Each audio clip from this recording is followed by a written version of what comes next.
Det er vildt fedt, og jeg håber også, at jeg gør det godt i morgen. Nu skal du så i semifinalen møde Radwanska, en polak, som du kender ret godt. Hvordan er dine chancer der?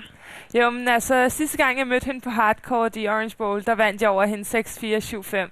Så det var en ret tæt kamp, og jeg skal spille virkelig godt for at slå hende her på græsset, for hun spiller godt. Du er altså kun én sejr fra finalen. Hvor meget tænker du på det, og hvor meget tænker du på, at du skal sørge for at holde nerverne i ro i morgen? Altså, man tænker selvfølgelig lidt på, okay, hvis jeg vinder i morgen, så er jeg i finalen. Men altså, jeg har prøvet at være i en Grand Slam-final før, så jeg vil bare gå ud og spille kampen i morgen som en helt normal kamp. Nu er det jo sidste gang, du deltager her i juniorturneringen, og nu er det gået rigtig godt modsat de første 2 år. Hvordan har alle de her indtryk været i den første uge? Jo, men det har været vildt fedt, og jeg har vundet nogle kampe, og de sidste par år synes jeg havde spillet godt på græsset, og så desværre tabt alligevel. Så det var fedt, at jeg kunne få alt ud i år.